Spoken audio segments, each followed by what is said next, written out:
भेज दे, कल देख लेंगे ना। चलो, पृथ्वी की आंतरिक संरचना, इंटरनल स्ट्रक्चर ऑफ अर्थ। तो ये जो पृथ्वी की आंतरिक संरचना है, इसको हम दो प्रकार से देखते हैं। एक तो रासायनिक संगठन के आधार पर, on the basis of chemical composition, और एक दूसरा देखते हैं on the basis of earthquake waves, भूकंपी तरंगों के आधार पर। तो सबसे पहले देखते हैं अपन रासायनिक संगठन के आधार पर, है ना। ये किसने दिया है? Edward Suez. ये पैरा फैक्ट तो यही हो गया कि ये जो रासायनिक संगठन के आधार पर, केमिकल कंपोजिशन के आधार पर पृथ्वी की आंतरिक संरचना, है ना, इसका विभाजन किसने दिया? एडवर्ड स्वेज ने। संरचना समझ रहे हो ना, कलिंदर में ऐसे करके ऐसे काटे और ये टुकड़ा निकल गए, कोना से लेकर, हाँ, पृथ्वी का एक स्लाइस निकाल लिया अपन, ये सामने है, ठीक। तो सबसे बाहरी लेयर जो होता है उसे तो क्रस्ट कहते हैं, भूपर्पटी। उसके बाद बारी आती मेंटल की, उसके बाद जो लेयर होता है वो मेंटल है, और सबसे नीचे केंद्र तक कोर, है ना। भूपर्पटी, मेंटल और कोर, ठीक, क्रस्ट है ये। तो जो भूपर्पटी है उसे सियाल कहा जाता है। भूपर्पटी क्या कहा है उसे? सियाल, मतलब सिलिका और एल्यूमिनियम, तो क्रस्ट में हमें दो प्रमुख क्या मिलेगा? सिलिका और एल्यूमिनियम। ये सिलिका अर्ध धातु होता है, सिलिका, रेत जो देखते हैं ना, वो क्या है? सिलिका तो है, अर्ध धातु, तभी आया था पीएससी में, सिलिका और एल्यूमिनियम। तो ऊपर वाला भूपर्पटी को क्या कहते हैं हम? सियाल। मेंटल को सीमा कहते हैं, हालांकि मैग्नीशियम Mg होता है, लेकिन ऐसे बोलते सीमा है। तो सिलिका और मैग्नीशियम कहाँ मिलेगा? मेंटल में। और कोर में क्या मिलेगा? निकल आयरन, Fe मतलब आयरन ना, निकल और आयरन। तो याद रखना होगा आपको, बहुत लल्लू लस्सा क्वेश्चन है, लेकिन फिर भी झटके पकड़ देता है। भूपर्पटी क्रस्ट सियाल, भूपर्पटी क्रस्ट सियाल, मेंटल सीमा, और ये निकल और फेरस, यानी कि आयरन। अच्छा, ये जो क्रस्ट होता है 50 से 300 किलोमीटर इसकी मोटाई होती है, क्रस्ट। आजकल देख रहे हो आप पीएससी के पेपरों में, आप पहले ना ये नंबर डेटा वाले सब चीज़ें बहुत कम देखने को मिलती थी, केवल इकोनॉमिक सर्वे का डेटा वोटा पूछता था। अब तो प्रश्नों में भी डेटा वोटा डालने लगा है, तब इम्पोर्टेंट हो जाता है ये सब। कूट में देखा होगा आपने पेपर, 50 से 300 किलोमीटर इसकी मोटाई होती है। जो भूपर्पटी क्रस्ट होती है ना, उसकी मोटाई 50 से 300 किलोमीटर। औसत घनत्व इसका 2.9, एवरेज डेंसिटी इसकी 2.9। तो एक चीज आपको पता चल रहा है कि डेंसिटी जैसे जैसे आप नीचे जाओगे बढ़ती जा रही है। ऐसे ही प्रश्न बनते हैं कि घनत्व आप भूपर्पटी से जैसे जैसे कोर की तरफ जाओगे, है ना, दबाव बढ़ेगा। क्या? अब देखो एक बात बताओ, बहुत सारी चीजें हैं, जैसे जैसे आप नीचे जा रहे हो क्या बढ़ रहा है? डेंसिटी बढ़ रही, घनत्व बढ़ रहा है। प्रेशर भी बढ़ेगा क्या? इसको बार बार नहीं खींचता। प्रेशर भी बढ़ेगा, प्रेशर भी प्लस होगा, और प्रेशर प्लस होगा तो डेंसिटी बढ़ेगा, और टेम्परेचर भी बढ़ेगा, सब बढ़ेगा। जैसे जैसे आप नीचे की ओर जाओगे, क्या क्या? डेंसिटी, प्रेशर, टेम्परेचर बढ़ेगा, ठीक है। तो 30 से, और एक बात और, मोटाई भी बढ़ेगी, लेयर की मोटाई भी बढ़ रही।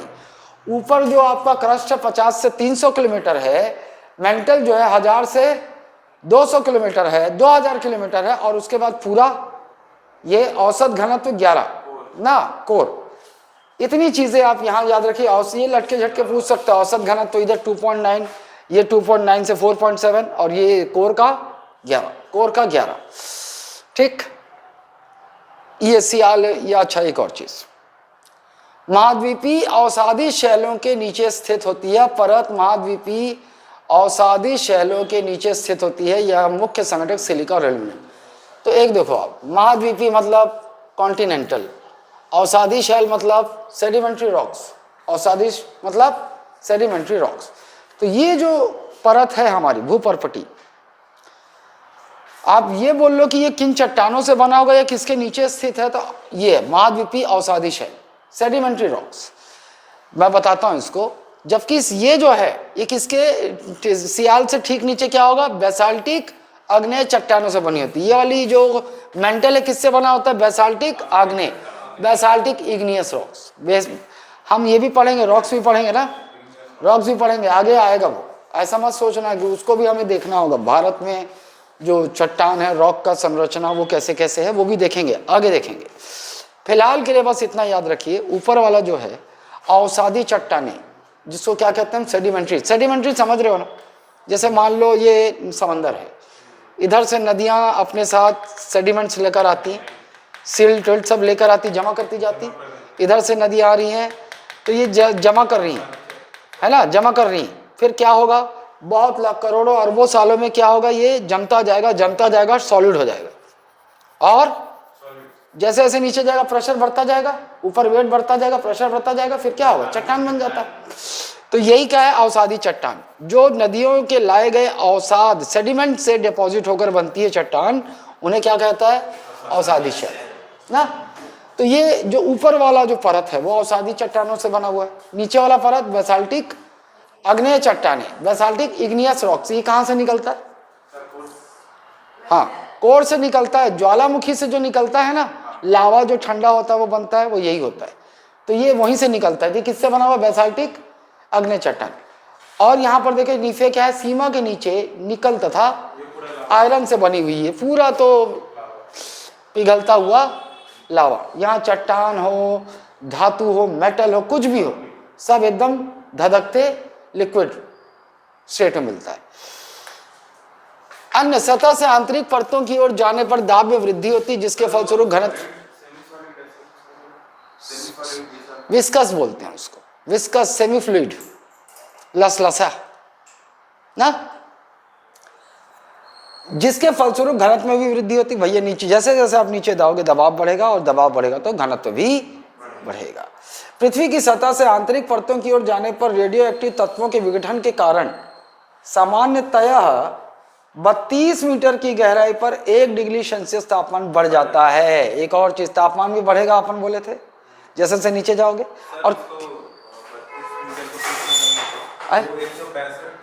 वो 165 था, वो ऊपर 165 मीटर पर 1 डिग्री सेल्सियस बढ़ेगा, इधर 32 मीटर पे 1 डिग्री सेल्सियस बढ़ जाएगा ना।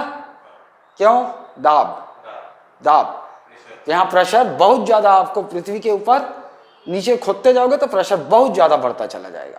ठीक है, याद रखिएगा, नीचे सरफेस से आप नीचे जाएंगे तो प्रत्येक 32 मीटर पर 1 डिग्री सेल्सियस बढ़ जाता है। और यहाँ कारण भी दिया हुआ है, कथन कारण वाला, देखो किसके कारण, रेडियो एक्टिव तत्वों के विघटन के कारण। विघटन क्या होता है? टूटना, disintegration of radio active substances.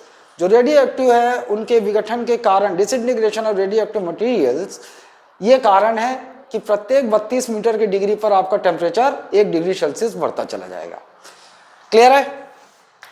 आइए, ये है ज्यादा इंपॉर्टेंट। अब देखो, भूकंपीय तरंगों के आधार पर पृथ्वी की आंतरिक संरचना का डिवीजन, वर्गीकरण, classification of the internal structure of earth on the basis of earthquake waves. ठीक, चलो भैया थोड़ा ध्यान से देखो इसको। सबसे ऊपर ये आपको ये समझ जाओ, समंदर है, ये नीला वाला क्या है, समंदर, और ये वाला स्ट्रक्चर जो है महाद्वीप, कॉन्टिनेंट। तो सबसे ऊपरी लेयर तो जाहिर सी बात है क्रस्ट ही होगा। सबसे ऊपरी लेयर क्या होगा, क्रस्ट ना। सबसे ऊपरी लेयर जो होगा वो क्या होगा, क्रस्ट दिख रहा है आपको, सबसे ऊपरी लेयर क्रस्ट। ठीक, अच्छा, हम लोगों ने सुना ना 3 मंडल, जल मंडल, थल मंडल, वायुमंडल। जल मंडल हाइड्रोस्फीयर, थल मंडल लिथोस्फीयर, और आपका वायुमंडल तो पता ही एटमॉस्फेयर। और इन तीनों में जो लाइफ होती है उसका मिलाकर जयमंडल होता है ना। सब में, वायु में भी लाइफ है, फिर थल मंडल में हम लोग से बड़ा और कौन पापी है, फिर जल मंडल में भी लाइफ है, है ना, ये जैव मंडल। अच्छा, लिथोस्फीयर थल मंडल बोलते हैं अपन, लेकिन बता दूं आपको थल मंडल में क्या लिया जाता है, क्रस्ट लिया जाता है और अपर मेंटल को लिया जाता है, क्रस्ट और अपर मेंटल। देखो क्रस्ट को भी दो भागों में बांटते हैं, एक अपर क्रस्ट, लोअर क्रस्ट, है ना, ऊपरी भूपर्पटी, निचली भूपर्पटी। फिर जो मेंटल होता है, जो मेंटल होता है जैसे यहां से लेकर यहां तक, मेंटल को भी दो लेयर में बांटते हैं, upper mantle, lower mental. Core को भी दो भाग में, आउटर कोर, यहां आउटर बोलते हैं, आउटर कोर, इनर कोर, बाह्य कोर, आंतरिक कोर, समझ गए। हर जो 3 लेयर है उसको दो भागों में बांटते हैं। लिथोस्फीयर में क्रस्ट, ये पूरा क्रस्ट और अपर मेंटल को लिया जाता है। कभी पूछ स्थल मंडल में क्या क्या शामिल होता है, तो ऊपर क्रस्ट भूपर्पटी तो शामिल होता है दोनों लेयर, और नीचे का ऊपरी मेंटल ना, ये लिथोस्फीयर में शामिल होता है। क्रस्ट भी होगा और अपर मेंटल भी लेते हैं, है ना, अपर मेंटल भी लेते हैं, याद रखना। लिथोस्फीयर स्थल मंडल में भूपर्पटी और अपर मेंटल को लिया जाता है। अब आप देखिए यहां पर जो क्रस्ट की मोटाई होती है वो लगभग होती है 100 किलोमीटर। कितनी क्रस्ट की मोटाई? वहां पर 50 से 300 देखे थे, यहां पर 100 किलोमीटर मोटाई। लेकिन एवरेज मोटाई अगर आप देखें तो वो होती है 33 किलोमीटर। नोट्स में है आपके, मैं यहीं बना दे रहा हूं। एवरेज मोटाई देखो, एक बात बताओ, ये जो भूपर्पटी है सतह के ऊपर की, भाई ये तो अलग अलग होगा ना, हर जगह एक ही जैसा थोड़ी होगा। जैसे देखो आप, भाई एक महाद्वीप है और यहां से उतर के समंदर की तली में होगा ना क्रस्ट, समंदर की तली में, तो समुद्र की तली में जाते हैं तो क्रस्ट जाहिर सी बात है वहां पतला हो जाएगा, क्योंकि गहराई में है वो क्रस्ट, पतला हो जाएगा वहां पर। लेकिन महाद्वीप का जो कॉन्टिनेंट में जो क्रस्ट होगा वो अधिक मोटा होगा, तो ये वेरी करता है। लेकिन एवरेज 100 किलोमीटर मानते हैं अपन, क्रस्ट खोदते जाएंगे तो मेंटल तक पहुंचने में, लेकिन एवरेज कितना निकलेगा? 33 किलोमीटर। वो इसीलिए निकलेगा क्योंकि महाद्वीपीय क्रस्ट, कॉन्टिनेंटल क्रस्ट की मोटाई ओशनिक क्रस्ट से, यानी कि महासागरीय भूपर्पटी से ज्यादा होगी, कम होगी? ज्यादा होगी, हमेशा ज्यादा। वो लॉजिक लगा लो, गहराई में पहले तो भैया आपको समंदर की गहराई में जाना पड़ेगा, वहां उसकी भूपर्पटी आएगी ना, क्रस्ट आएगा। तो हमेशा महाद्वीपीय भूपर्पटी की मोटाई महासागरीय भूपर्पटी की मोटाई से अधिक होगी, है ना। Continental crust is more wider than the crust as that of oceanic crust. Clear है? या इतनी ही डेटा याद रखनी है आपको क्रस्ट पे। मोटाई इसकी क्रस्ट की भूपर्पटी की 100 किलोमीटर, एवरेज कितनी? 33 किलोमीटर। और महाद्वीपीय जो भूपर्पटी है उसकी मोटाई महासागरीय भूपर्पटी से अधिक होगी। अब उसके बाद आ जाते हैं मेंटल पे। जो मेंटल का ऊपरी भाग है उसे एथनोस्फीयर कहा जाता है। मेंटल का ऊपरी भाग को क्या कहा जाता है? एथनोस्फीयर, है ना। और मेंटल का जो ये निचली भाग है इसको कहा जाता है मेसोस्फीयर। इसको क्या, नहीं यार रुको, ये है क्या मेसोस्फीयर? थोड़ा गड़बड़ ना हो। मेसोस्फीयर तो सर वो थर्मोस्फीयर के नीचे था। कोर को सेंट्रोस्फीयर बोलते हैं। हाँ सही सही सही था। मैं रुको ओ ऊपर वाला, हाँ तो वहां भी था ना, तो यहां नहीं होगा अंदर, इसके नीचे इधर देखो। अब मेंटल को देख रहे हैं अपन, ऊपरी मेंटल और अपर मेंटल और लोअर मेंटल। जो अपर मेंटल उसको एथनोस्फीयर कहते हैं और इसको कहते हैं मेसोस्फीयर। निचला मेंटल को क्या कहते हैं? मेसोस्फीयर। Mesosphere mesosphere mesosphere. और ये जो कोर है इसको कहते हैं सेंट्रोस्फीयर, केंद्र मंडल। इसको क्या कहते हैं? कोर को सेंट्रोस्फीयर, सेंट्रोस्फीयर। कभी लटके झटके वाला है सेंट्रोस्फीयर। अब एक और चीज देखो भैया, 100 किलोमीटर की मोटाई में भूपर्पटी, उसके बाद 2900 किलोमीटर तक आपको क्या मिलेगा? मेंटल। 2900 किलोमीटर तक मेंटल, गहराई में 2900 किलोमीटर तक आपको मिलेगा मेंटल।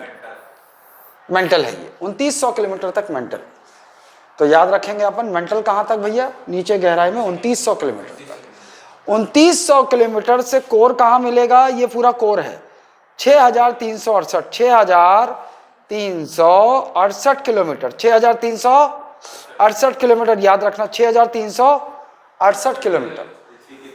और यही क्या होगी पृथ्वी की त्रिज्या, रेडियस। रेडियस समझते हो ना, सर्कल का आधा जो, फिर वहां से आप डिवाइडर से ऐसे घुमाते थे तो गोल बनता था, त्रिज्या है, रेडियस है ये। लेकिन इससे पहले जब अक्षांश पढ़ रहे थे हम लोग, इक्वेटर में कुछ देखे थे हम लोग, क्या था वो मध्य रेखा की लंबाई कुछ देखे थे का 12,000 40,000 को 7 साल। वो क्या था, वो क्या था पृथ्वी का, हाँ परिधि था, सरकमफ्रेंस है ना 2πr। अगर ना याद हो तो ये याद हो तो निकाल भी लेना। 2πr जानते हो कि नहीं जानते हो? ये परिधि, एक वृत्त की परिधि निकालने का फॉर्मूला है 2 × 22/7। याद है कुछ पाई को इतना, और ये ले इंटू कर लेना, 40,000 समथिंग आएगा ना। अच्छा, तो वो परिधि थी। और ये क्या है, हम यहाँ पढ़ लिए पृथ्वी का रेडियस, कोर का रेडियस पढ़ लिए ना 6300, समझ गए। और ये कोर का केवल नहीं, पृथ्वी का परिधि है, रेडियस है। इसका मतलब जानते हो, जैसे मान लो मैं यहाँ से हम लोग अपन खुदाई करना शुरू करते हैं सब्बल लेके ना, ये बात और है कि 10 करोड़ जन्म भी ले लेंगे तो अपन नहीं पहुंच पाएंगे, क्योंकि पृथ्वी का मान लो एक कोना से हम लोग खुदाई शुरू किए। यहाँ से हम लोग खड़े हैं इंडिया में, कहाँ गए रे इंडिया, ये है, यहाँ से खुदाई करना शुरू किए, केंद्र तक पहुँचेंगे कब, जब 6378 किलोमीटर खुदाई करेंगे, और उतना खुदाई करेंगे तभी अंतरिक्ष में पहुँच जाएंगे हम लोग। अंतरिक्ष में नहीं, मतलब उधर पहुँच जाएंगे, इसके ठीक उल्टा कहाँ पहुँचेंगे रुक जा बताता हूँ। हम लोग प्रशांत महासागर में निकलेंगे ऊपर ना तो डबल होगा ना, ये रेडियस है, नहीं पहुंच सकते, क्योंकि अब तक जो अधिकतम खुदाई हो पाई है 12 किलोमीटर है, 10,000 बोल रहा है, 12 किलोमीटर से ज़्यादा पहुंच ही नहीं पाए नीचे हम। वो भी रूस साइबेरिया क्षेत्र में, आर्कटिक में खोदा है रूस ना। तुम सोच लो कि कितना डेंसिटी बढ़ता जाता है, टेम्परेचर सब बढ़ रहा है, आप प्रेशर बढ़ रहा है तो डेंसिटी बढ़ रहा है, और प्रेशर बढ़ रहा है तो टेम्परेचर भी बढ़ रहा है। और ऊपर तो 165 मीटर पर 1 डिग्री सेल्सियस बढ़ रहा है, नीचे तो 32 मीटर पे ही 1 डिग्री सेल्सियस बढ़ जा रहा है ना। चलो, तो 2900 से 6378 किलोमीटर तक कोर मिलेगा आपको, क्लियर। एक और डेटा आपसे पूछ सकता है कि आउटर कोर 2900 से 5100 किलोमीटर तक आउटर कोर है, यहाँ तक आउटर कोर है, और 5100 से लेकर 6378 तक इनर कोर ना, ऐसा बन सकता है क्वेश्चन। तो एक तो ये हो गया। अब देखिए आप, सबसे पहले लिथोस्फीयर में किसको शामिल किया जाता है भैया, लिथोस्फीयर में भू क्रस्ट और अपर मेंटल, क्रस्ट और अपर मेंटल, ये अपर मेंटल इसमें ले लिया हूं, असल में क्रस्ट तो यहीं तक है, क्रस्ट यहीं तक है, ये है क्रस्ट। तो क्रस्ट और अपर मेंटल ना, ये क्या हो गया आपका लिथोस्फीयर। फिर उसके बाद मेंटल का जो ऊपरी हिस्सा उसको एथनोस्फीयर, मेंटल का निचला हिस्सा मेसोस्फीयर, और कोर को क्या बोलते हैं, सेंट्रोस्फीयर, केंद्र मंडल है ना। अच्छा, फिर मोटाई देख लेते हैं, क्रस्ट की मोटाई 100 किलोमीटर, 1 से 100 किलोमीटर तक, फिर 100 से 2900 किलोमीटर तक मेंटल 2900 से 6378 कोर, लेकिन इसको भी 2 भाग में बांट देते हैं ना। मेंटल से आउटर कोर, बाह्य कोर, ये कितना 2900 से 5100 किलोमीटर, और 5100 से 6378 आपका बाहरी कोर से इनर कोर तक, पूरा ये लेयर। ओके, अब आइए, कोई भी चीज, कोई भी कहीं से भी, जैसे मान लो कहीं पे भूपर्पटी खत्म हो रही है और कहीं से मेंटल खत्म हो रहा है, शुरू हो रहा है, तो भैया एक ना संक्रमण क्षेत्र आता है, ट्रांजिशनल एरिया आता है, जहाँ पर ना तो कुछ दूर, ऐसा थोड़ी है कि एकदम स्पेसिफिक लाइन है साला, जा रहे हो जंगल में, जा रहे हो जंगल जंगल, एक लाइन बन गई, यहाँ से जंगल खत्म, यहीं से रेगिस्तान शुरू। कहीं देखे हो इतना परफेक्ट? ऐसा नहीं होता। अब जंगल खत्म होगा तो फिर कुछ कुछ किलोमीटर तक संक्रमण क्षेत्र होगा, मतलब वहाँ जंगल की भी प्रॉपर्टी दिखेगी, मतलब जंगल उतना घना जंगल नहीं होगा, कुछ कुछ पेड़, छोटे छोटे पेड़ होंगे और थोड़ा सा धूल मिट्टी शुरू हो जाएगा, फिर एक कांटेदार है ना, उसके कुछ समय बाद रेगिस्तान दिखाई देगा। तो कोई भी जो एक क्षेत्र जब डिवीजन होता है दो अलग अलग क्षेत्रों का, तो बीच में आपको एक संक्रमण क्षेत्र मिलता है, ट्रांजिशनल एरिया मिलता है, जहाँ दोनों के मिक्स फीचर मिलते हैं, है ना, तो उसका कोई नाम है। एक बात बता, तो यहाँ पर देखो आप, एक कोनार्ड नाम का व्यक्ति था, कोनराड, यही डायग्राम हो गए, कोनोरॉड डिसकंटिन्यूटी।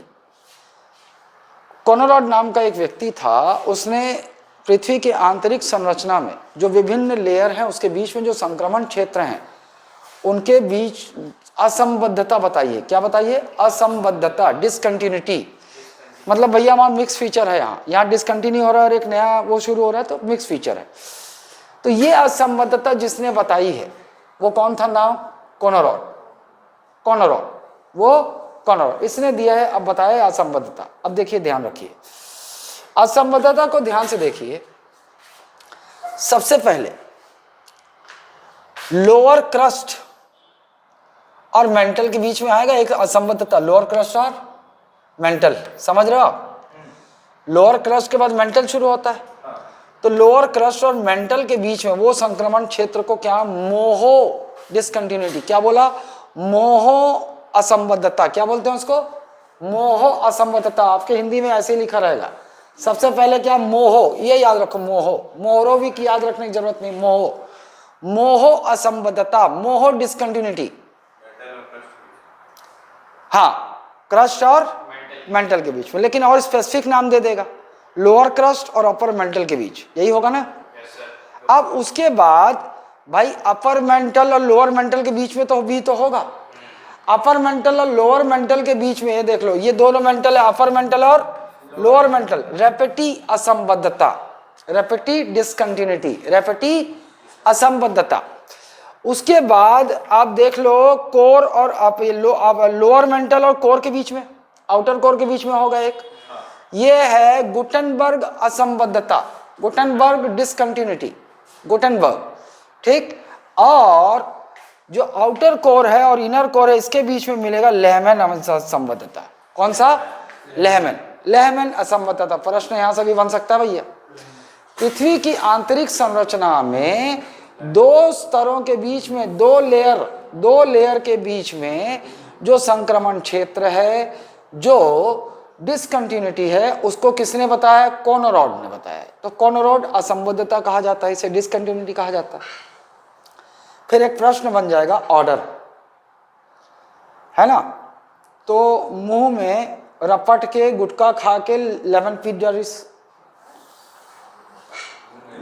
जैसा याद करना हो कर लो। मुंह में रपट के गुटखा खा के लेमन पीडरिस ना, ठीक। तो पहला मोहो हो गया, फिर रेपेटी हो गया, फिर गुटेनबर्ग हो गया, और फिर लेहमैन हो गया। अब भाई ये इजी है ना। ऊपर वाला मोहो किसके किसके बीच? लोअर क्रस्ट और अपर मेंटल के बीच। फिर रेपेटी किसके बीच? अपर मेंटल और लोअर मेंटल के बीच। फिर आपका गुटेनबर्ग किसके बीच? लोअर मेंटल और आउटर कोर के बीच। और लेमन किसके बीच? आउटर कोर और इनर मेंटल के बीच। क्लियर है ये ना? तो अतः चीज याद रखना है, ये भूकंपी तरंगों के व्यवहार के आधार पर पृथ्वी में 3 आंतरिक परतों का अनुमान लगाया जाता है कि पृथ्वी के नीचे 3 आंतरिक परतें हैं, एक आपका क्रस्ट, एक मेंटल और एक कोर। लेकिन किसके आधार पर पढ़ रहे हैं हम? भूकंपी तरंगों के आधार पर। भूकंपी तरंग, ये सब भूकंपी तरंगों का नाम है। कभी कभी पूछ दे, PS, PGSG, P asterisk, S asterisk, asterisk बोलते हैं ना उसको, दिख रहा है वो स्टार, एस्ट्रिक साइन बोलते हैं उसको, एस्ट्रिक। पहली बार सुन रहे हो? कोई बात नहीं है, बहुत चीजें पहली बार होती है। एस्ट्रिक, उसके एस्ट्रिक बोलते हैं, एस्ट्रिक साइन। तो देखो क्या क्या है, पी तरंगे, एस तरंगे, पी तरंगे, एस तरंगे, पीजी, एसजी, पीजी, एसजी, याद होना चाहिए, लटके झटके साला है ना। पीजी, पीजी नहीं है ना रे, पता जी याद तेरे में दिमाग में बैठ जाएगा, जी तरंग, जी तरंग होता नहीं, पी एस तरंग, सर रिपीट में उसमें जी लगाया है, स्टार डाल देगा। अबे कहाँ पी एस है, पी और एस फिर पीजी एस जी, तो सर पी और एस है, फिर पी और एस है, उसमें जी लगा दिया, इसमें स्टार लगा दिया। अच्छा हाँ हाँ ठीक ठीक, ऐसे याद कर लो। पी एस हो गया एक बार जी जी लगा दो, पी जी एस जी, और एक बार स्टार स्टार, है ना। ये भूकंपी तरंगे हैं। इन्हीं तरंगों के आधार पर पृथ्वी के नीचे 3 लेयरों का अनुमान लगाया गया। अनुमान ही लगा सकते हैं ना, कोई तो गया नहीं ना, 12 किलोमीटर से ज्यादा जा नहीं पाए ना। क्रस्ट ये तो पता है आपको। आइए भूपर्पटीय थोड़ा सा वो देख लेते हैं। पृथ्वी की सबसे ऊपरी एवं पतली परत बिल्कुल को तो कोई 100 किलोमीटर तो है। उसके बाद मेंटल 2900 किलोमीटर, और सबसे अधिक कौन सा है? कोर है, वो 3000 से भी ज्यादा है ना। हाँ आइए, औसत मोटाई 33 किलोमीटर। महासागरीय क्रस्ट की औसत मोटाई जबकि कितनी होती? 5 किलोमीटर। महासागरीय क्रस्ट, ओशियनिक क्रस्ट पतला होता है ना, इसकी औसत मोटाई कितनी? 5 किलोमीटर। महासागरीय क्रस्ट की मोटाई हमेशा महाद्वीपीय क्रस्ट की मोटाई से कम होती है। ऊपरी परत, निम्न परत, अपर क्रस्ट, लोअर क्रस्ट। अब ये आपको याद रखना होगा, अवसादी चट्टानों से बनी है क्रस्ट। भूपर्पटी किससे बनी है? भूपर्पटी खोदोगे तो नीचे अवसादी चट्टान मिलेगी। पहले तो ऊपर मिट्टी उट्टी मिलता है ना, गोबर मिट्टी ये सब मिलता है ना। हाँ ये ग्रेनाइट चट्टाने पाई जाती। एक और ऊपरी परत में मुख्य क्या है? ग्रेनाइट चट्टाने ना, ग्रेनाइट, जिसके द्वारा, अब मतलब जो कॉन्टिनेंट है वो कौन से चट्टानों से बने हैं? ठीक, सिलिका और एल्यूमिनियम। अब ध्यान रहे, यहां क्या मिलेगा? सिलिका और एल्यूमिनियम। दूसरा पॉइंट, और एक यहां पी लहरों की गति 6.1 किलोमीटर प्रति सेकंड होती है। पी लहर, वो का देखो, अभी हम लहर देखेंगे PSL, मुख्य जब पहुंचेंगे ना वहां पर एक लव तरंग भी होती, वहां देखेंगे भूकंप में। तो यहां पर आप बस इतना याद रखिए कि पी तरंगों की जो वेग है वो कितना, 6.1, ये पूछा जा सकता है आजकल जैसा पूछ रहा है, तो 6.1 किलोमीटर प्रति सेकंड होती है। लेकिन एक चीज आपको ध्यान देना है कि पी तरंगों की जो तीव्रता है जैसे गहराई के साथ बढ़ती जाती है। गहराई के साथ भूपर्पटी में 6.1 है, मेंटल में 6.9 हो जाएगी, और वहां पहुंचते 11 हो जाएगी, बढ़ जाएगी कोर में। तो एक और चीज बस इतना याद रख लो, यहाँ तरंगों में ज्यादा ध्यान मत देना, इसमें बस इतना याद रखिए कि पी तरंगों की गति, वेलोसिटी ऑफ पी वेव्स, ये गहराई के साथ बढ़ती जाएगी, घटती जाएगी, बढ़ती जाएगी। क्रस्ट में 6.1, मेंटल में 6.9 किलोमीटर प्रति सेकंड, इतना याद रहेगा। ये तो आपको पता है। निम्न परत किससे बनेगी? बेसाल्ट। हमने कोर देखा था वो उस समय, बेसाल्टिक मेजर, वो किसमें देखा था? रासायनिक गुणों। लेकिन यहाँ थोड़ा अलग है, ध्यान देना होगा। यहाँ पर ऊपरी परत ग्रेनाइट चट्टानों से, और ये जो निम्न परत है किससे? बेसाल्टिक चट्टानों से, जिसके द्वारा महासागरीय सतह का निर्माण किससे हुआ? बेसाल्ट चट्टानों से हुआ ना। सिलिका और मैग्नीशियम यहाँ मिलता है, जबकि उससे पहले हम कहाँ देखें उसको? कोर, वहाँ देखें, मेंटल में देखें। लेकिन याद रहे यहाँ पर ऊपरी लेयर में ही खेल हो गया। सियाल, यहाँ पर अपर क्रस्ट में सियाल मिल जाएगा, और सीमा कहाँ मिल जाएगा? यहाँ लोअर क्रस्ट में। अब पी लहरें तो बता ही दिए, बढ़ती जाएगी जैसे जैसे आप गहराई में जाओगे, बढ़ती जाएगी। भूपर्पटी तथा ऊपरी मेंटल स्थल मंडल लिथोस्फीयर के अंतर्गत आती। भूकंप इसी मंडल, भूकंप कहाँ आते हैं? यहीं आते हैं, लिथोस्फीयर में आते हैं। लेकिन भूकंप में जो माल निकलता है वो मेंटल से आता है। माल जानते हो? माल क्यों बोला? लावा निकलता है एकदम धधकता हुआ, निकलता है कि नहीं निकलता? वो मेंटल से आता है। समझना, कोर से आया वो मेंटल से आता है। क्या होता है कि इतना प्रेशर और इतना वो टेम्परेचर हो जाता है कि मेंटल से जो भी निकलता है वो पिघलते हुए फॉर्म में निकलता है। लेकिन आपको मैं बता दूं, माल इसलिए बोला कि उस पिघलते हुए के अंदर आपको सब कुछ मिलता है, हीरा, सोना, प्लेटिनम, टाइटेनियम, सब। हाँ वही लेके आता है बाहर। लेकिन हमारा, आप इतने मूर्ख हैं, हमारे बगल में रहेगा, मान लो उसके अंदर 1-8 किलो बड़ा हीरा पड़ा है, अपन को पता ही नहीं चलेगा, है ना। पहचानने वाले पहचानते हैं भाई, हीरा तुमको ऐसी नॉर्मल कांच के टुकड़े जैसे दिखेगा, पता है तुमको, हमको पता भी नहीं। उसको तो फिर काट के तराशा जाता है, तब वो जिस रूप में हम जानते हैं उसको मिलता है, आकार में आता है ना। वरना हम लोग ऐसी लात मार के फेंक देंगे सर, और पता चला वही जो है कम 100 करोड़ का हीरा था, लात मार के आगे ना।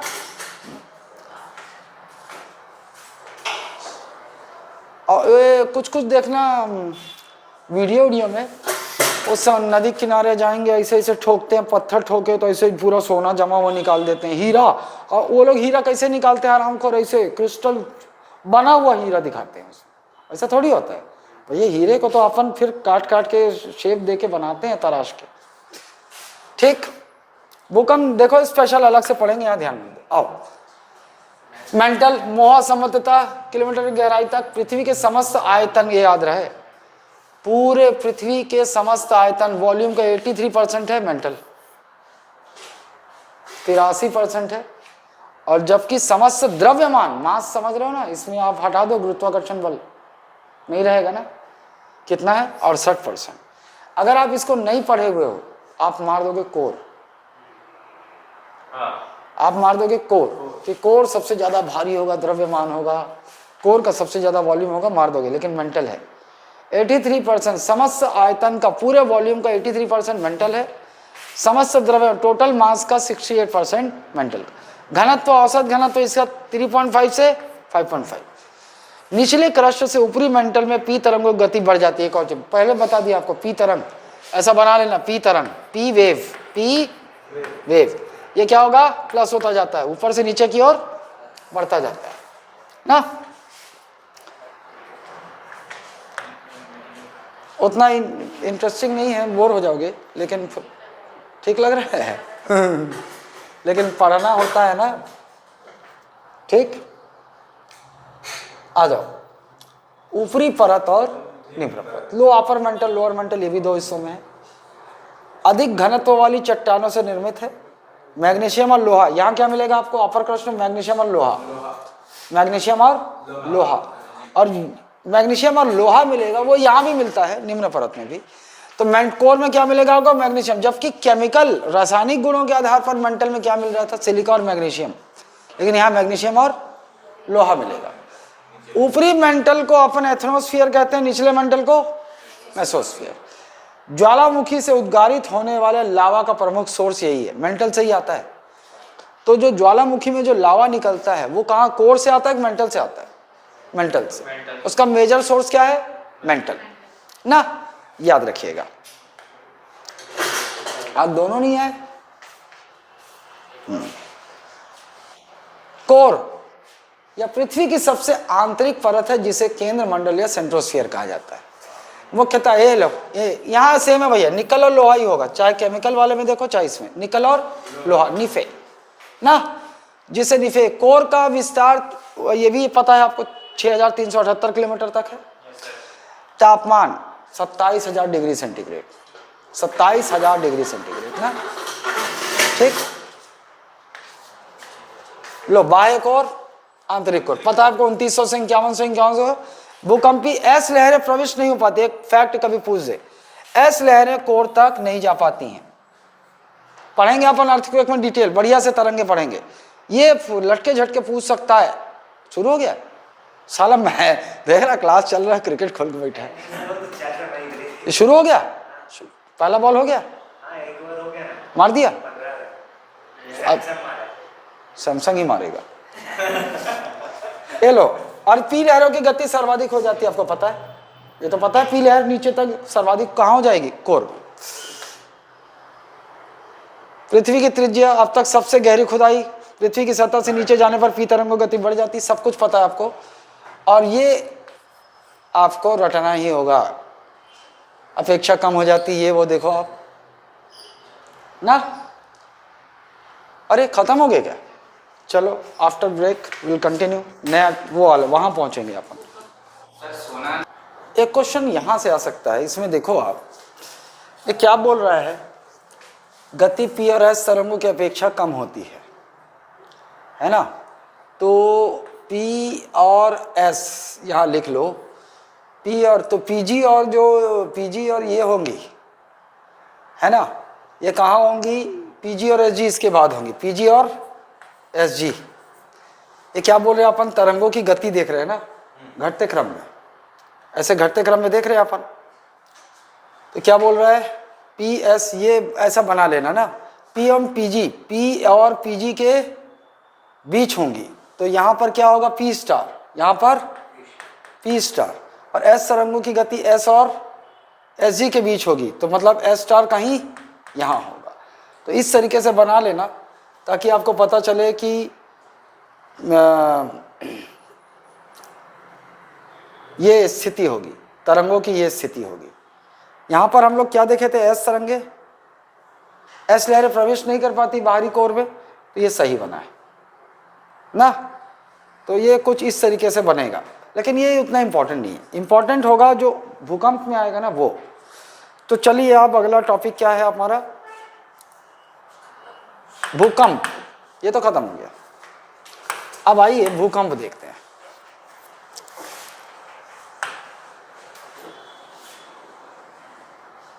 ये भूकंप, अर्थक्वेक,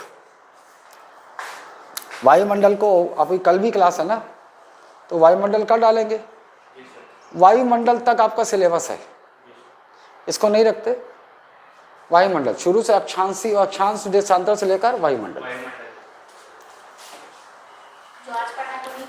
नहीं ज़्यादा हो जाएगा, थोड़ा अलग लग रहा है।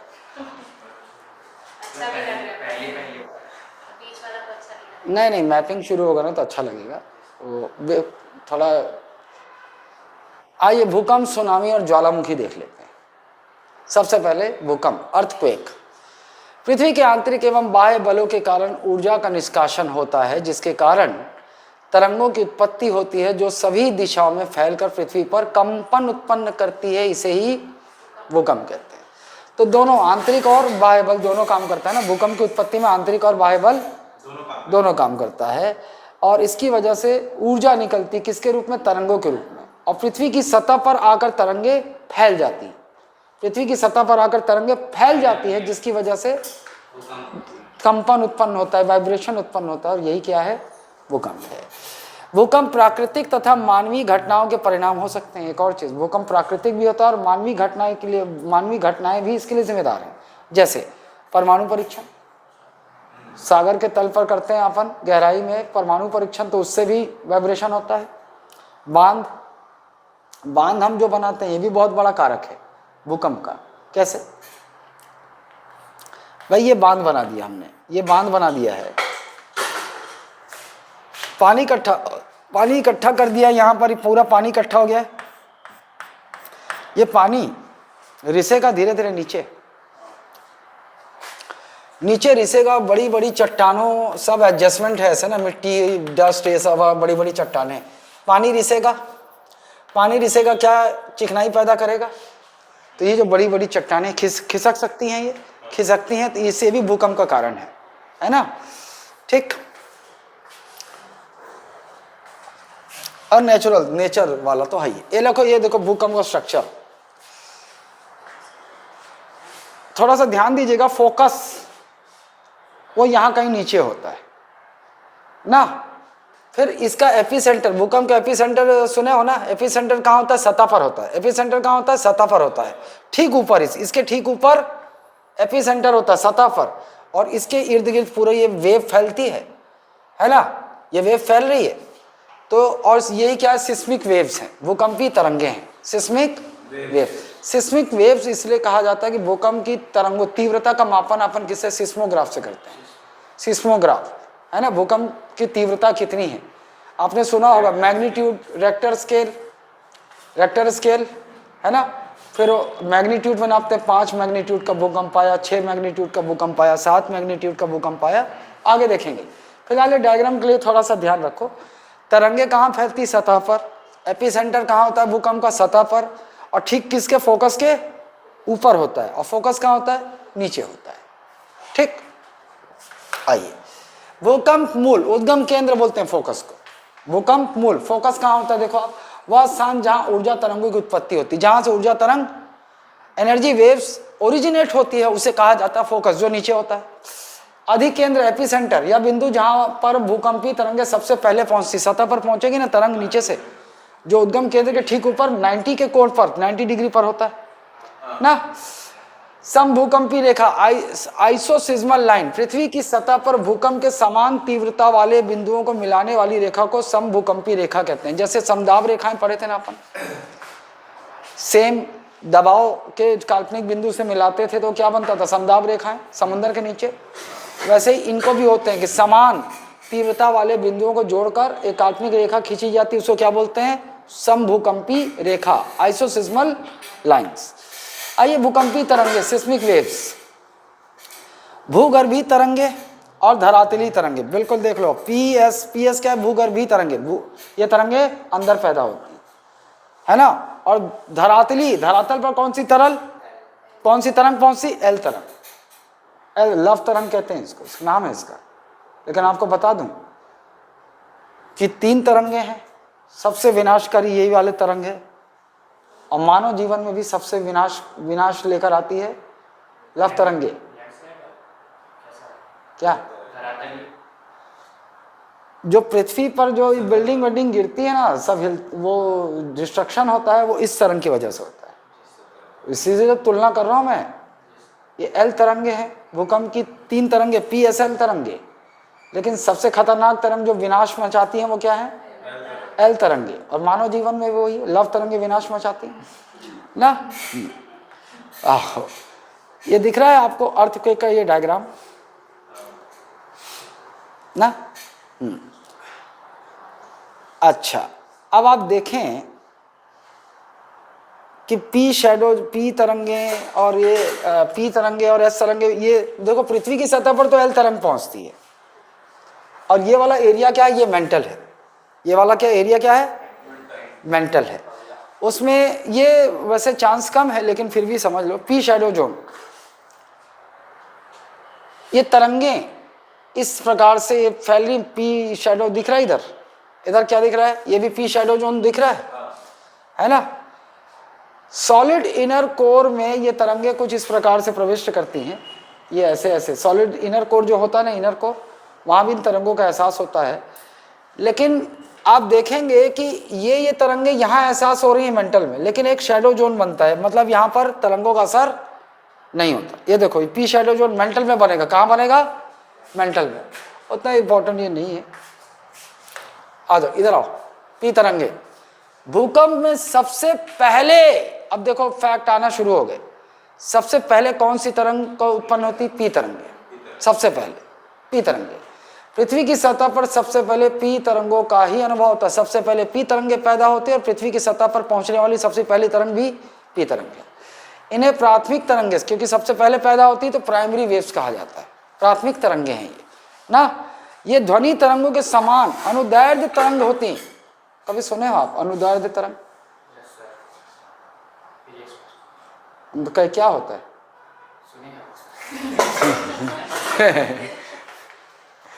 अनुदैर्ध्य तरंगों की खासियत होती है तीनों माध्यम में गमन करती हैं। तीनों माध्यम है ना, सॉलिड, लिक्विड, गैस, तीनों माध्यम में ये तरंगे। तो पी तरंगे क्या होती? अनुदैर्ध्य तरंगे। पी तरंगे क्या है? अनुदैर्ध्य, है ना। इंग्लिश में क्या लिखा है? ट्रांसवर्स वेव्स कहा जाना चाहिए। एक लॉन्गिट्यूडनल वेव होता है, हाँ, अनुदैर्ध्य और अनुदैर्ध्य, ट्रांसवर्स और लॉन्गिट्यूडनल। अनुदैर्ध्य तरंगे, अनुदैर्ध्य तरंगे यांत्रिक तरंगे होती हैं, जिनमें माध्यम के कण तरंग की दिशा के समान।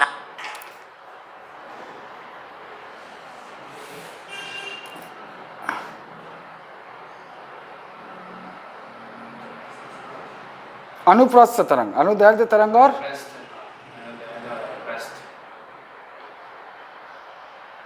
हलचल तरंग की दिशा में गति करती। तरंग की दिशा में, जैसे तरंग है ना, ये ऐसे ऐसे ऐसे, तो हलचल तरंग की दिशा में होता है। ध्वनि, ये सब फिजिक्स में पढ़ोगे आप। ध्वनि अनुदैर्ध्य तरंग का एक उदाहरण है। रुक जाओ, चलो मैं थोड़ा दिखा देता हूँ। फिजिक्स में हालांकि पढ़ोगे इसको, सर्च वेब।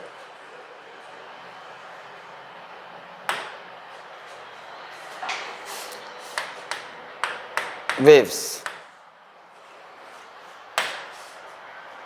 आई, ये वाला नहीं रे ये वो वाले दिखा दिस।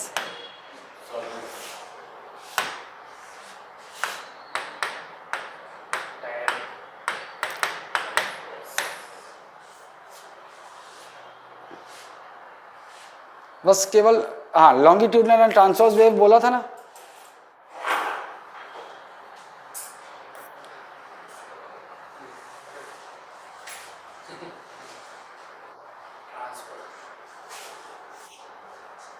एला फिजिक्स में पढ़ो यार डिटेल में। बस अभी याद है अनुप्रस्थ और अनुदैर्ध्य तरंगे ना।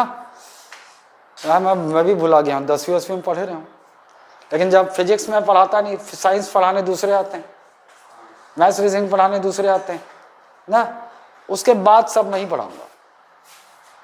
एक जिम्मा ले लिया हूँ पीएससी प्री और व्यापम का, ये साइंस में नहीं पढ़ाऊंगा। हालांकि मैं फिजिक्स पढ़ा सकता हूँ, लेकिन मैं नहीं पढ़ाऊंगा। साइंस में नहीं पढ़ाऊंगा, मैं मैथ्स रीजनिंग नहीं पढ़ाऊंगा, बाकी उसके बाद जितने सब्जेक्ट हैं इसी प्री वो मैं ही पढ़ाऊंगा। ये जिम्मा मैं लेने वाला हूँ, क्योंकि मैं औरों को दे देकर मैं देख चुका हूँ थोड़ा सा, वो लोग वो काम नहीं करते हैं, है ना। तो तुम्हारी किस्मत खराब है कि तुमको मेरा चेहरा अधिकांश देखना पड़ेगा ना, करिया चेहरा ना। तो ये क्या है, कैसी तरंगे? प्री देखो, पी प्राथमिक तरंगे, क्योंकि सबसे पहले पैदा होती हैं, पृथ्वी की सतह पर सबसे पहले पहुंचती हैं। ये अनुदैर्ध्य तरंगे होती, ध्वनि तरंगे, साउंड वेव्स जो होती है ना, वो अनुदैर्ध्य तरंगे होती है, मतलब जो तीनों माध्यम में ट्रेवल कर सकती हैं तरंगे, तीनों माध्यम। ध्वनि भी वैसी है।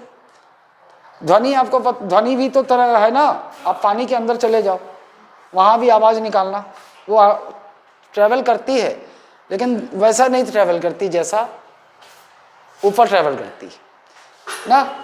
अच्छा, मान लो ध्वनि तरंग बताओ मेरे को, सॉलिड लिक्विड गैस होता, किसमें सबसे तेज यात्रा करती? सॉलिड। सॉलिड में सबसे तेज यात्रा करती है। ये सब फिजिक्स में पढ़ोगे आप। जैसे एक लोहे का रॉड है, इस कोने में टन से बजाया, बहुत तेजी से उधर पहुंचेगा, जो मतलब जिसमें अणु एकदम पैक रहते हैं ना, एकदम, है ना, जो घनत्व बहुत ज्यादा घनत्व पैक होते हैं, उसमें ध्वनि। अरे यार ये कौन सी बात होगी, 9:30 बजे भी वो वाला कॉल आता है, क्या बोलते हैं, प्रोमो कॉल बोलते हैं ना, प्रमोशन कॉल। 7:30 बजे भी प्रमोशन कॉल आता है। चलो आओ, ये ध्यान रखिएगा, ये सब फीचर बहुत इंपॉर्टेंट है। यहाँ हर एक तरंग जो दिख रही है ना आपको, सब इंपॉर्टेंट है, ठीक। ये तीनों माध्यम में, ठोस, तरल और गैस, वेग घटते क्रम में। एक और चीज, अब इन तरंगों को देख लेते हैं। वेग घटते क्रम में सबसे ज्यादा किसमें? ठोस, सॉलिड। वो ध्वनि साउंड भी ऐसे ही है ना, साउंड भी वैसी, और बिल्कुल पी तरंगे भी वैसी ही है। सबसे अधिक ठोस में, उससे नीचे तरल और सबसे कम गैस। आप एक ही प्रिंसिपल बताओ कि ये घटते क्रम में क्यों है, क्यों घटते क्रम में दिख रहा है आपको सॉलिड, लिक्विड और गैस में, क्या कारण है? भाई गैस में आप देखते हो, गैस के मॉलिक्यूल्स बिखरे हुए होते हैं, ज्यादा बिखरे होते हैं। लिक्विड में थोड़ा और पास पास रहते हैं, तभी वो विस्कस दिखता है। और वही बर्फ जमा दो आप, तो उसके सारे मॉलिक्यूल्स एकदम पैक हो जाते हैं, छोटी सी जगह में पूरे सब सिमट के इकट्ठे हो जाते हैं। तो ठोस में भी वही होता है, मॉलिक्यूल्स सबसे ज़्यादा कॉम्पैक्ट होते हैं, सबसे ज़्यादा चिपके हुए होते हैं, तो ठोस होता है वो। फिर उससे कम। इसीलिए जहाँ एकदम चिपके रहेंगे अणु, तो साउंड को माध्यम चाहिए ना ट्रेवल करने के लिए, तो एकदम चिपका है तो माध्यम उसको तेजी से मिलता है। उससे कम लिक्विड में, उससे कम गैस में। इनकी गति तीनों तरंगों में सबसे तेज होती है। एक और चीज, पीएसएल तरंगे, तीनों तरंगों में सबसे तेज गति किसकी होती है? सबसे तीव्रता बोले तो फ्रीक्वेंसी कब सबसे कम होती है? फ्रीक्वेंसी सबसे कम होती है और तीव्रता सबसे अधिक होती है। इंटेंसिटी, फ्रीक्वेंसी नहीं बोलते इसको, इंटेंसिटी बोलते हैं। जैसे महिलाओं में देखें अपन, चीखती हैं तो आवाज बहुत दूर तक जाता है, महिलाएं चीखती हैं। पुरुष चीखता है तो घंटा आधा किलोमीटर भी नहीं जाता, महिला चीखेगी 5 किलोमीटर तक जाता है ना। क्यों होता है ऐसा? उनकी जो फ्रीक्वेंसी होती है वो ज्यादा होती है और पिच नहीं, हाँ, पिच कम होती है और फ्रीक्वेंसी ज्यादा होती है। पिच कम होती है इसलिए फ्रीक्वेंसी ज्यादा ना। और पुरुषों को उल्टा हो जाता है, पुरुषों का आवाज थोड़ा मोटा हो जाता है, तीखा नहीं होता है ना। तो मान लो जैसे चाय चाय दोनों कर रहे हैं पुरुष और वो, और तुम सुन रहे हो सामने, तो तुमको किसकी चाय चाय ज्यादा कानों को खटकेंगी? है महिला की चाय चाय ज्यादा खटकती, क्यों? तीखा, उसकी आवाज जो निकलेगी बहुत तीखी होती है। खैर वो छोड़ो, ये याद रखिएगा आप, तीनों तरंगों में सबसे तेज, सबसे ज्यादा वेलोसिटी किसकी है? पी वेव्स की, लेकिन तीव्रता, इंटेंसिटी सबसे कम भी पी वेव की है। ठीक, पी तरंगों के पश्चात, अब पी के बाद देखो लाइन से पीएसएल उत्पत्ति देखो आप, पीएसएल पहले पी तरंगे उत्पन्न होती हैं, फिर उसके बाद एस तरंगे, उसके बाद अंत में एल। पी तरंगे के पश्चात एस तरंगे पृथ्वी की सतह पर पहुंचती, तो सबसे पहले पृथ्वी की सतह पर पी तरंगे पहुंचती हैं, उसके बाद पहुंचती हैं एस, और सबसे लास्ट में पहुंचेगी एल, जो सबसे खतरनाक है, लास्ट में पहुंचती। इसलिए इन्हें द्वितीयक तरंगे अथवा गौण तरंगे कहा जाता है। द्वितीय बोला सेकेंडरी वेव्स, क्या कहा जाता है? Secondary waves. इनको सेकेंडरी वेव, क्योंकि ये दूसरे नंबर, सबसे पहले पी पहुंचती पृथ्वी की सतह पर, सरफेस पर, तो प्राइमरी है, फिर पहुंचता है एस, तो ये सेकेंडरी। ये प्रकाश तरंगों के समान अनुप्रस्थ तरंगे होती हैं। कैसी तरंगे होती हैं? अनुप्रस्थ। तो ये भी एक जीके है ना, अनुदैर्ध्य ध्वनि तरंगे, अनुदैर्ध्य तरंगे होती हैं, जो तीनों माध्यम में ट्रेवल करती हैं। जबकि प्रकाश क्या ऐसा तरंग होता है? अनुप्रस्थ, लॉन्गिट्यूडनल वेव्स होता है ना, मतलब इनका जो मूवमेंट होता है ऊपर की तरफ होता है। देखो ट्रांसवर्स, अनुदैर्ध्य तरंगे मतलब वो तरंग की दिशा में मूव करती हैं, जबकि जो प्रकाश होता है वो तरंग की दिशा में नहीं, तरंग के ऊपर ऐसे परपेंडिकुलर मूव करता है वो ना, तरंगे। वो ज्यादा डिटेल फिजिक्स में समझोगे। ये प्रकाश के तरंगों के समान अनुप्रस्थ हैं, ये बात याद रखिएगा। गति पी से कम और एल से अधिक होती है। गति पी से कम और एल से अधिक होती है। देखो गति देखो आप, तो थोड़ा ध्यान देना। पृथ्वी की सतह पर पहुंचने में क्रम, सतह है ना ये, सतह में पहले पहुंचेगी पी, उसके बाद एस, उसके बाद एल। लेकिन यहां पर क्या बोल रहा है? गति बोल रहा है, गति। तो गति सबसे ज्यादा किसकी होती है? गति सबसे ज्यादा एस की। गति सबसे ज्यादा, स्पीड ना, स्पीड सबसे ज्यादा एस की, एस से कम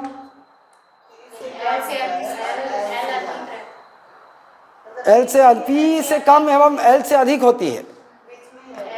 तो एल से अधिक होती है और ये पी, रिवर्स हो गया। देखो आप, ये है पृथ्वी की सतह पर पहुंचने का पीएसएल, सिंपल सा पीएसएल, पृथ्वी की सतह पर तरंगों का पहुंचने का क्रम पीएसएल। स्पीड ठीक रिवर्स कर दो, स्पीड इसका ठीक रिवर्स कर। सबसे ज्यादा स्पीड एस की, उससे कम एल की, उससे कम पी की।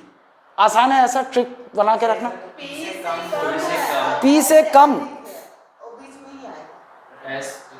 अबे यार कैसे हो रहा है? पी से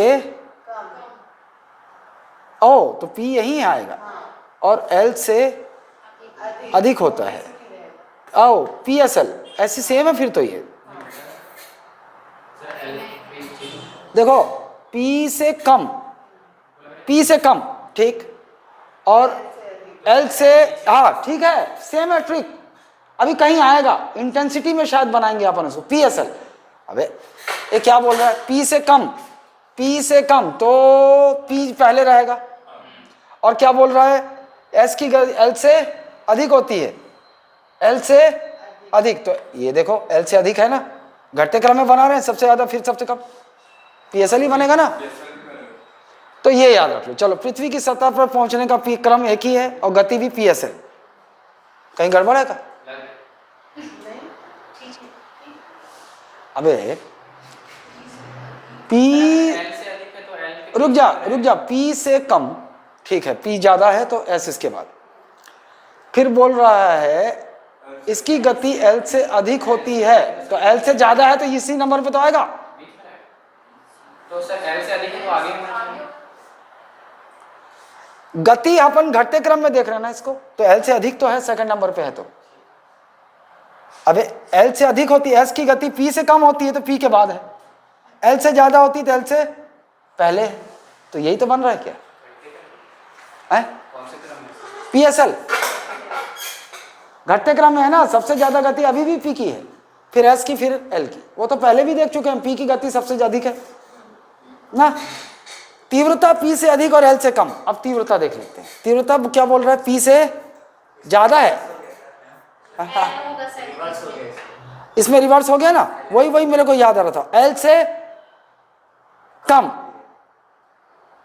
L सामने, ये दे LSP बन गया। अब तीव्रता अब इजी हो गया, सतह पर पहुंचना और स्पीड का क्रम एक ही है, बढ़ते से सबसे पहले सतह पे पहुंचने का सबसे पहले PSL, फिर गति में देखो तो फिर सबसे अधिक गति P की, फिर उससे कम S और फिर उससे कम L की। अब तीव्रता देख लो, रिवर्स कर दो, तीव्रता इंटेंसिटी रिवर्स कर दो, L सबसे ज्यादा है, S उससे कम और उससे कम P ना, ऐसे। या केवल ठोस माध्यम में, अब देखो आप, प्रकाश केवल ठोस माध्यम में, मतलब ये जो S तरंगे है केवल अनुप्रस्थ तरंगे होती हैं, केवल ये किसमें माध्यम, ठोस माध्यम में ट्रेवल करती हैं, केवल ठोस माध्यम में ट्रेवल करती हैं। मारा थे कि नहीं मारा थे वे? अरे दू और एकदम स्लो हो गए का? 100 बन जाना चाहिए, 8 में 7 में 100 बन जाना चाहिए। कोई बात नहीं, अबे जीतना जो, लेकिन हमको जीतना भी अंतर से है। आज वो तो अच्छा हुआ आज वेस्ट इंडीज हार गई ना, वेस्ट इंडीज जीत जाती तो फिर तो है ना, अब इनको जीतना भी है और तगड़े रन रेट से जीतना है, जीत जाएंगे आज, ठीक, जिता दे वो आज।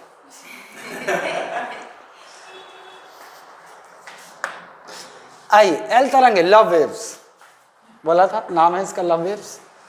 इनका नामकरण एडवर्ड हफ लव के नाम पर किया गया, इसीलिए लव वेव नाम दिया, एडवर्ड लव। इनकी गति तीनों तरंगों में सबसे कम, गति में देख रहे थे PSL सेम है, तीनों में सबसे कम, लेकिन सतह पर P और S के बाद पहुंचती वो भी देख लिए थे अपन PSL, लेकिन इंटेंसिटी सबसे अधिक, मतलब सबसे ज्यादा विध्वंस, डिस्ट्रक्शन पृथ्वी की सतह पर क्या बनाएंगे, यही, तथा ये सर्वाधिक विनाशकारी होती है। हिंट, अच्छा बनाया हूं यार, मेरे को याद आ रहा था कि ऐसा कुछ होता है तो मैं बनाता जरूर हूं। ये लो भैया, गति PSL घटते क्रम में और सतह पर पहुंचना भी सेम है PSL, और तीव्रता LSP घटते क्रम में सबसे विनाशकारी और सबसे कम विनाशकारी P है, सबसे ज्यादा विनाशकारी L है। महत्वपूर्ण, पृथ्वी की सतह से आंतरिक परतों की ओर गति में वृद्धि होती, पता है आपको, पृथ्वी की सतह से आंतरिक परतों की ओर गति में, एक और नीचे की ओर जाओ तो गति में वृद्धि होगी, क्योंकि आंतरिक परतों का घनत्व सतह की अपेक्षा अधिक होता है। जैसे जैसे आप नीचे जाओगे घनत्व बढ़ता जाता है, और घनत्व बढ़ रहा है तो कण पास आ रहा है तो गति भी बढ़ेगी ना।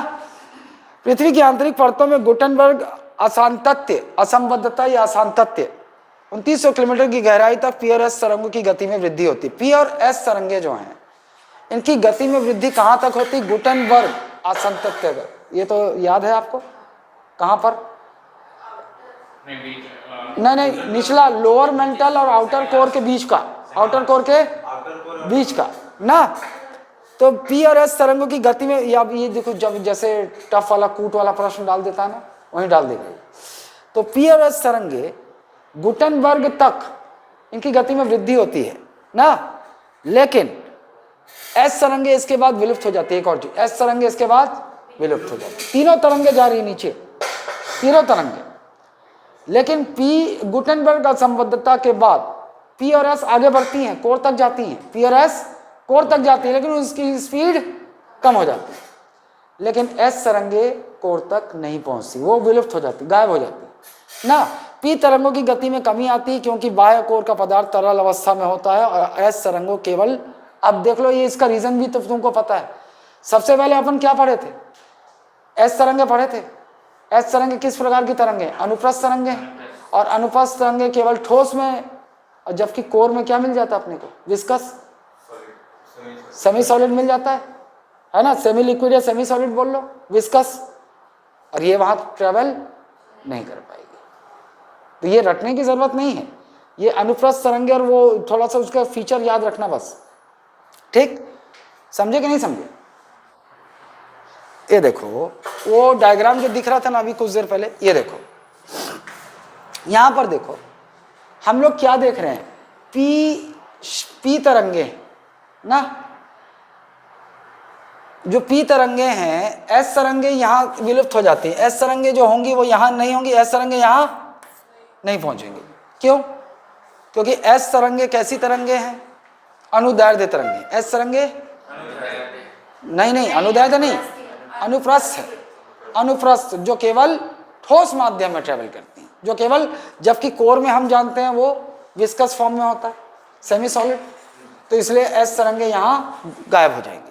लेकिन पी और एस तरंगे वो पहुंचेंगी, क्योंकि वो तरंगे कैसी हैं? अनुदैर्ध्य तरंगे हैं, जो तीनों माध्यम में ट्रेवल करती हैं, अनुदैर्ध्य, लेकिन उनकी गति स्लो हो जाएगी, वो भी पता है आपको, स्लो हो जाएगी, स्लो हो जाएगी भाई, ठोस में सबसे ज्यादा, फिर उसके बाद तरल में, उसके बाद गैस में, गैस का तो यहाँ बात नहीं हो रहा है, ठोस है उसकी बात है, तो कमी हो जाएगी। तो पी और एस तरंगे की बात हो गई, पी और एल, पी और एल, साला क्या बना रहा हूं मैं, पी और एल यहां पहुंचेंगे लेकिन एस नहीं पहुंचेंगे, पी और एल पहुंचेंगे लेकिन इनकी स्पीड में क्या हो जाएगा? स्पीड कमी आ जाएगी। अब क्लियर है? वही फैक्ट है।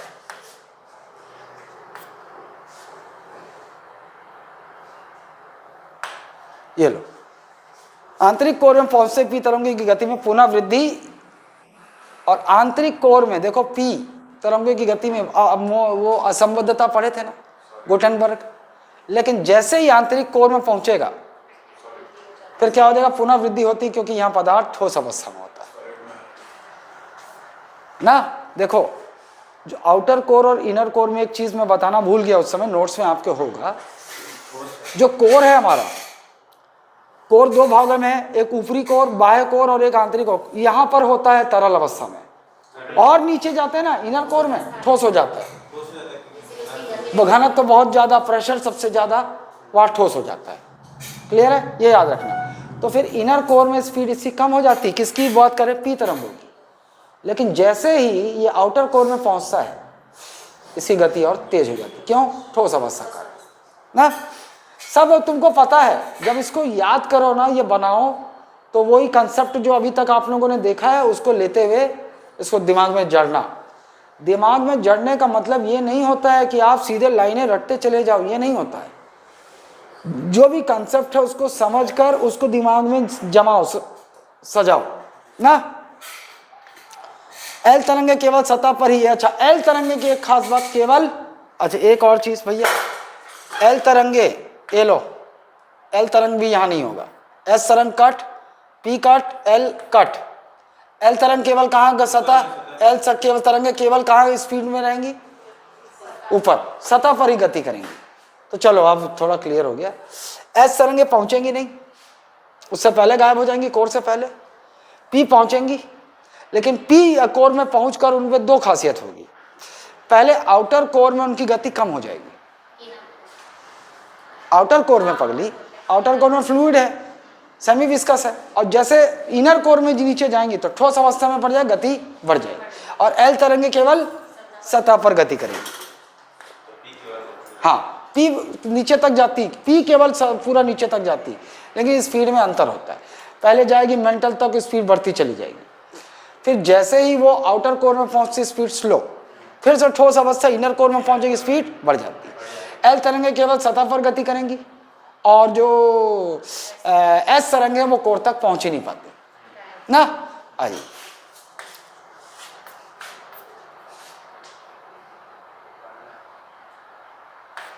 अरे